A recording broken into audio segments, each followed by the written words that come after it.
Culto, 1/4 de hora, 15 minutos de palavra, 15 minutos de oração, 15 minutos de louvor, 15 minutos de ações de graças, 1/4 da palavra. Graça e paz, queridos. Nós estamos iniciando hoje uma série de ministrações sobre o culto 1/4 de hora. O que é isso? 1/4 de hora. É a hora da oração. 1 hora você vai dividir em 4 quartos. 1/4 você vai estar clamando ao Senhor, 1/4 você vai estar meditando na palavra, 1/4 em louvor e 1/4 de hora em adoração, em ações de graça. Então nós vamos dividir 1 hora, 60 minutos em 4. 15 minutos, ministração da palavra, os próximos 15 minutos você vai passar em oração, clamando ao Senhor por um dia de vitória, um dia de bênção, um dia de realização, apresentando ao Senhor todos os seus pedidos. Depois você vai fazer 15 minutos de louvor e 15 minutos você vai agradecer ao Senhor em ações de graça. Então vamos lá, vamos começar aí esse 1/4 de ministração, 1/4 da palavra. A cada dia está mais notório que está se aproximando a volta de Cristo. E cada vez que mais se aproxima a volta de Cristo, é necessário uma vida de oração.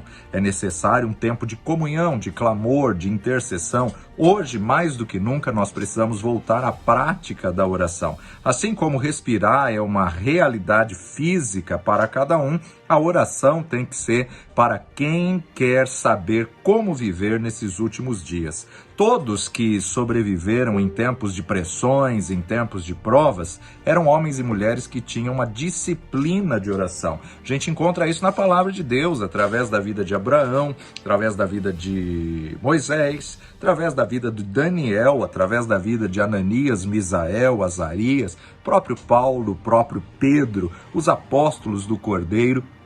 Todos eles tinham uma vida de oração. Por isso que Paulo nos desafia em 1 Tessalonicenses 5,17, orai sem cessar, ou seja, continuamente. Em todo tempo temos que estar orando, clamando, intercedendo ao Senhor. Jesus, quando questionado por que os seus discípulos não jejuavam como jejuavam os discípulos de João e os fariseus, Jesus nos ensina ali um segredo muito importante, pontual, um segredo ao qual ele vai emendar em 2 parábolas, a parábola do remendo de pano novo em veste velha e de vinho novo em odres velhos. Acompanha comigo Marcos, Evangelho segundo Marcos, capítulo 2, Evangelho de Marcos, capítulo 2, dos versos 18 a 22, nos diz assim: Ora, os discípulos de João e os fariseus jejuavam, e foram e disseram a Jesus: Por que jejuam os discípulos de João e os dos fariseus,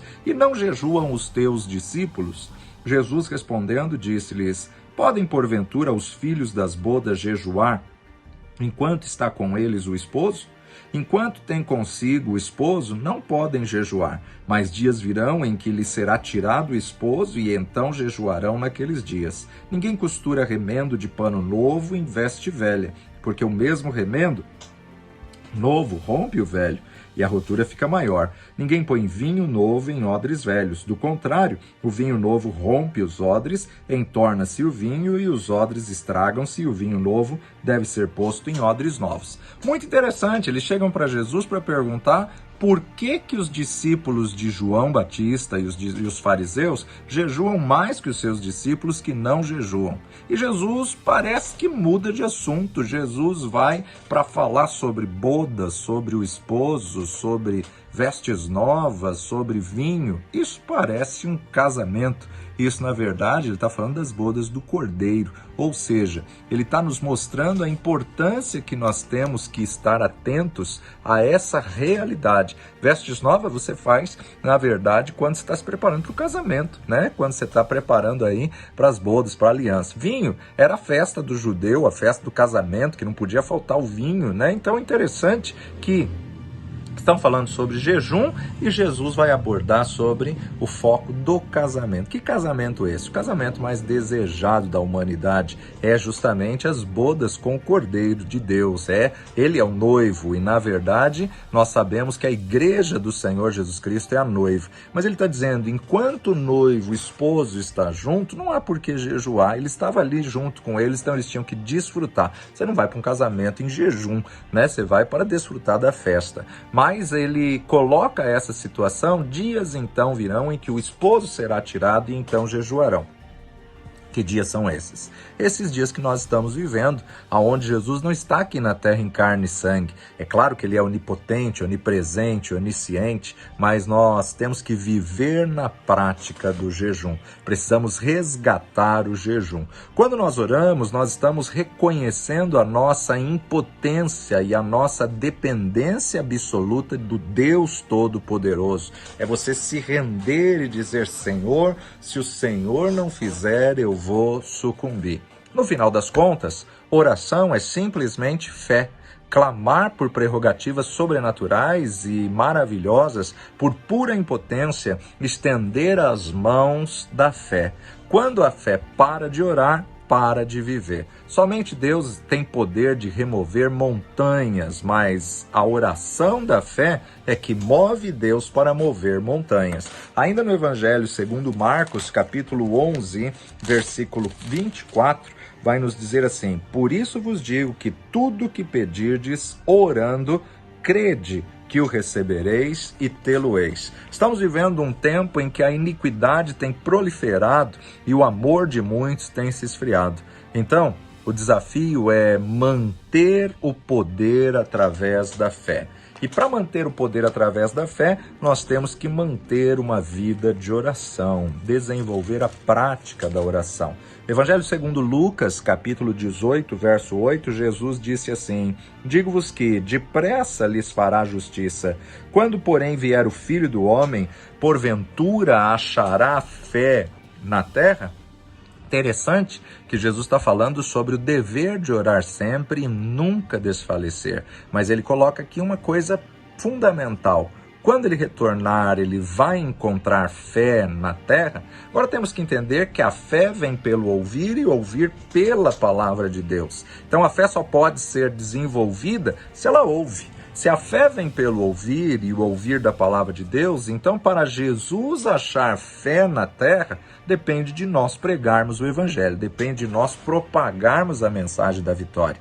Nós que temos que cuidar para que a lamparina da fé esteja preparada e esteja acesa, a fim de que aquele que virá não nos pegue de surpresa, aquele que está retornando não nos pegue como as virgens imprudentes. Interessante que tanto as virgens imprudentes como as prudentes, as 10 adormeceram na parábola. Só que as prudentes, embora adormecida, tinham azeite na lamparina. Como está sua lamparina? Você tem enchido ela de azeite através de uma vida de oração, de jejum, de renúncia, de clamor e de intercessão? Jesus nos falou uma grande verdade quando ele estava conversando com Pedro. Jesus sabia que Pedro iria negá-lo, mas é interessante observar que ele revela algo maravilhoso. Lucas capítulo 22, verso 31, vai nos dizer assim, disse também o Senhor, Simão, Simão, eis que Satanás vos pediu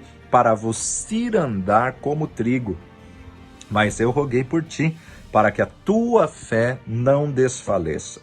E tu, quando te converteres, confirma também a teus irmãos. Espera aí, Pedro já estava andando com Jesus 3 anos e meio e ainda não era convertido. Pedro conhecia Jesus, viu milagres, andou sobre as águas, viu a transformação da água em vinho, viu a multiplicação de pães, viu a ressurreição de alguns mortos. E interessante a gente observar Jesus dizendo, eu orei por você para que a sua fé não desfalecesse. Você tem orado pela vida dos seus irmãos? Você tem orado e clamado pela vida dos seus pastores, pelos que estão em eminência? Você tem orado e clamado pela vida dos missionários que estão no campo? Pela vida dos pastores e evangelistas que estão cumprindo um chamado? Nós precisamos orar em todo o tempo. Jesus disse, Pedro, eu roguei por você para que a sua fé não desfaleça. Quantos nesse dia de hoje estão sofrendo lutas, perseguições, fome, aflição? Quantos nos dias de hoje estão sendo presos por pregar a palavra de Deus, estão passando lutas e tribulações? E cabe a nós rogar ao Senhor da seara, não somente que envie ceifeiros para a sua seara, mas principalmente que mantenha, sustente aqueles que estão na linha de frente dessa seara. Nós temos que orar para que a fé dos irmãos não desfaleça, principalmente daqueles que estão na linha de frente da batalha. Devemos orar para que a fé dos pastores, evangelistas e missionários que estão em regiões onde é difícil de se pregar o evangelho, para que eles não neguem o nome de Jesus, para que eles possam ir até as últimas consequências, para que, se necessário for, morram por aquilo que eles creem, morram pela palavra de Deus, deixem seus filhos morrerem, mas não negociem a fé, mantenham-se firmes até as últimas consequências. Jesus nos mostra uma verdade central, era a fé de Pedro que ele buscava guardar. Satanás pediu para cirandar a tua vida como trigo e eu roguei por você. Peraí, ele estava prestes a ir para a cruz, mas ele rogou por Pedro. Precisamos guardar a fé dos que estão na frente da batalha. Por isso mesmo, nós temos que nos empenhar para que possamos a cada dia acrescentar a nossa fé. A cada dia, eu quero concluir essa nossa meditação dessa manhã no 1/4 de hora. Eu quero declarar sobre a sua vida, segundo Pedro, capítulo 1, versos 5 e 6. Segunda Epístola de Pedro, capítulo 1, versículos 5 e 6. E vós também, pondo nisto toda diligência, acrescentai à vossa fé a virtude, e à virtude a ciência, e à ciência a temperança, e à temperança a paciência, e à paciência a piedade, e à piedade a fraternidade, e à fraternidade o amor. Porque se em vós houver essas coisas e aumentarem essas coisas, não vos deixarão ociosos e nem estéreis no conhecimento de nosso Senhor Jesus Cristo. Precisamos acrescentar à nossa fé a cada dia para que possamos viver uma fé eficaz. Quando, porém, vier o Filho do Homem, porventura encontrará fé na terra? Vamos orar e entre nesse desafio conosco, nesse mês de fevereiro. Vamos fazer esse culto 1/4 de hora. O que é 1/4 de hora? 1/4 de hora nós vamos estar meditando na palavra aqui, junto comigo, 15 minutos de palavra. 15 minutos de oração, aonde eu vou concluir a oração e você continua mais 15 minutos clamando a Deus por todos os seus pedidos, clamando a Deus pelos irmãos pastores, líderes, missionários, evangelistas que você conhece. Depois de 15 minutos, coloca um louvor, uma adoração, medita 15 minutos em 2 canções e depois 15 minutos de ação de graça. 1 hora de oração. Chegou a hora da oração, a hora do clamor. Pai de amor e Deus bendito, venha abençoar cada vida, Senhor, que está conectando com a gente, cada vida que está junto conosco neste 1/4 de hora, Senhor. Senhor, nós rogamos, ó Pai, assim como Jesus, o teu filho, clamou por Pedro, nós rogamos por aqueles pastores, líderes, missionários que estão passando por lutas, tribulações, aflições, pelas tempestades, Senhor, da vida ou até pelas tempestades literais. Quantos estão, ó Pai, nesse momento sofrendo através de furacões, através de tempestades, através de enchentes, através de cataclismos? Quantos estão, ó Pai, em linha de frente de batalha, que têm sido ameaçados, meu Deus, por causa da sua fé, tentando, Senhor, continuar pregando o Evangelho e tantas ameaças? Deus de amor e bendito, desperta a tua igreja para orar.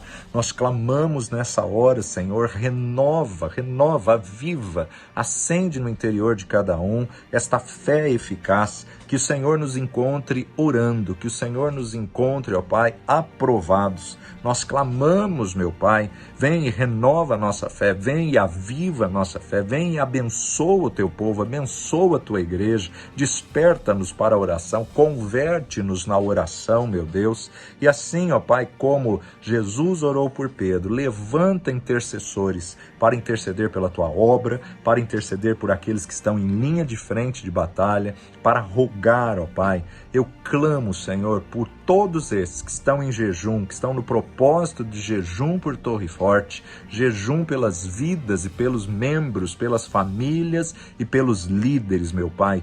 Em nome de Jesus, venha sustentar, venha fortalecer, venha despertar a tua igreja para oração.